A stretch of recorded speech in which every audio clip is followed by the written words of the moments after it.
Salut la famille, c'est encore des Plus. Aujourd'hui, je vais avec une autre vidéo vous montrer comment configurer SSH Keystone en 2025. Et si c'est votre première fois d'accéder à ma chaîne, n'oubliez pas à vous abonner. Abonnez-vous massivement pour m'encourager. Je vais faire encore beaucoup de vidéos. Alors, on se retrouve pour la configuration après l'intro.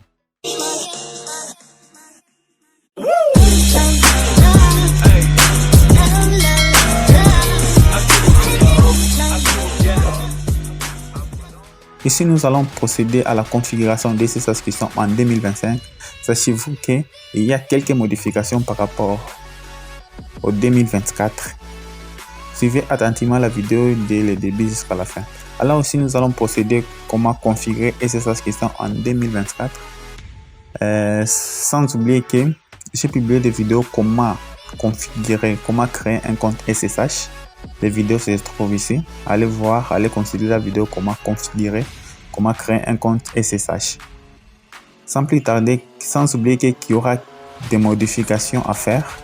Ça ne sera pas la même chose. Il y a des modifications. C'est la raison pour laquelle vous devez suivre la vidéo dès le début jusqu'à la fin. Ici, moi, dans cette vidéo, je ne peux pas vous montrer comment créer un compte SSH. Alors, il y a des vidéos. Allez voir. Moi, j'ai déjà créé un compte SSH. Sans plus tarder, nous allons passer à la configuration.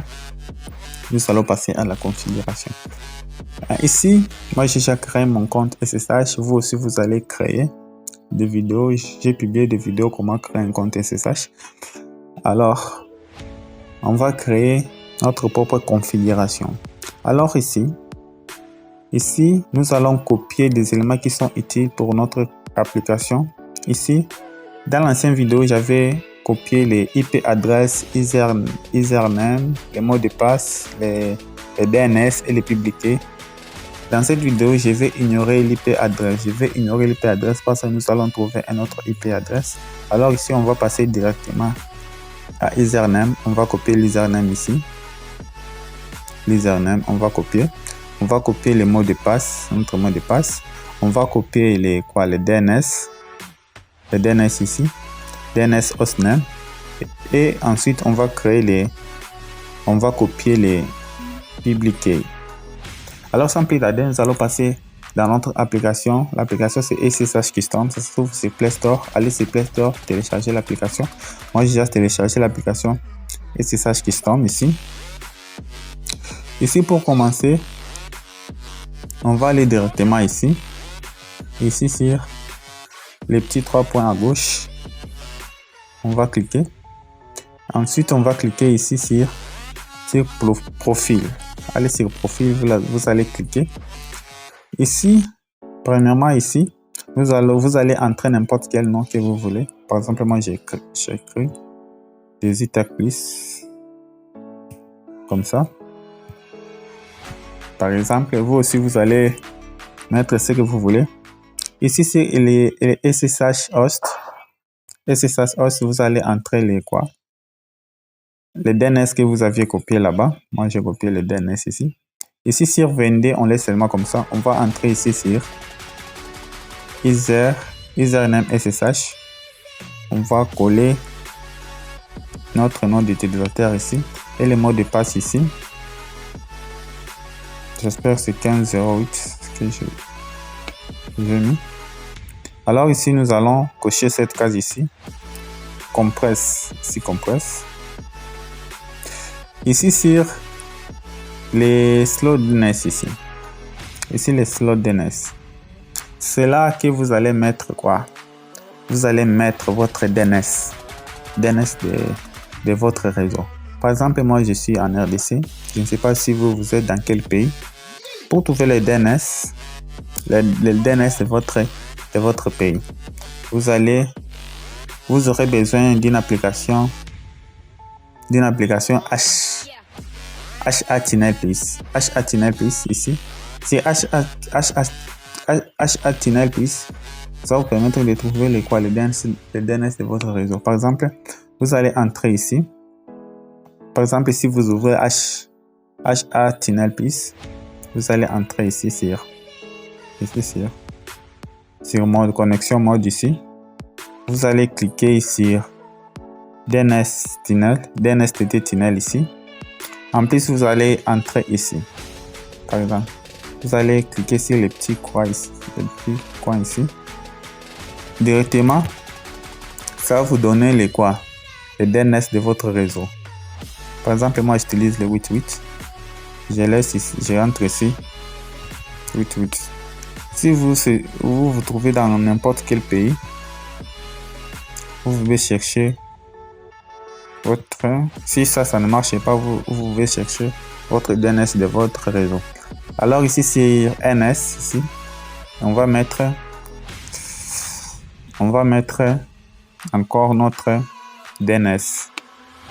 Notre DNS ici sur les PubKey, nous allons entrer notre clé publique. Ici. Et en plus, cocher cette case ici. Cette case ici. Is slot DNS. Ça. En plus, on va cliquer sur Save. Save ici. En plus, on va cocher. On va cocher la case ici. Ok, ça va. Premièrement, pour commencer, je vais montrer que moi, j'ai pas de mégas, j'ai pas de data. J'ouvre par exemple YouTube. Vous allez voir. J'ouvre YouTube. Vous allez dire que ça ne marche pas. En plus, je vais demander même les mégas, si j'ai des forfaits. Bon. Je vais demander. J'utilise la SIM 1. Vous avez vu ici les données. C'est la SIM 1 ici. Les données mobiles, c'est la SIM 1. C'est la SIM 1. Pour vous montrer que moi, je n'ai pas de forfait. Je vais cliquer sur 5 balances. 5 balances. 3. Solde Internet. Ici, vous avez vu que vous n'avez aucun forfait actif. Ça veut dire que je n'ai pas de mégabytes. Alors, je vais passer directement, je vais me connecter directement. Vous allez voir avec SSH Custom. Ici, je vais cliquer ici pour me connecter. Je vais cliquer ici pour me connecter. On patiente un peu.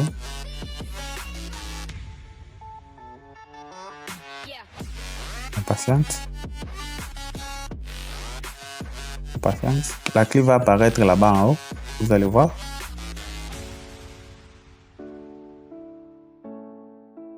Ok, vous avez vu que je viens de me connecter. Je viens de me connecter. La clé vient d'apparaître en haut et là-bas. Vous pouvez voir si même j'entre sur les logs ici. Je suis bien connecté. Vous voyez même les flous.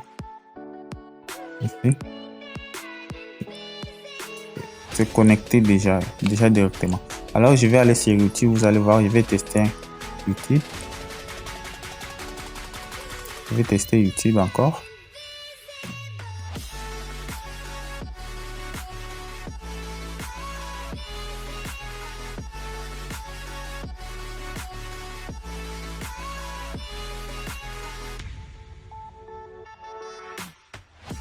Vous avez vu que YouTube vient de se charger.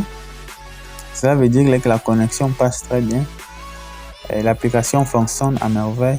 L'application fonctionne très bien. Alors, abonnez-vous massivement pour m'encourager de faire encore beaucoup de vidéos tutoriels. L'application marche très bien et c'est très rapide. C'est très rapide. Alors, abonnez-vous. Abonnez-vous massivement pour m'encourager de faire encore beaucoup de tutoriels. Abonnez-vous massivement pour m'encourager. Donnez-moi la force. Merci. On se retrouve à plus tard pour d'autres tutoriels. Merci.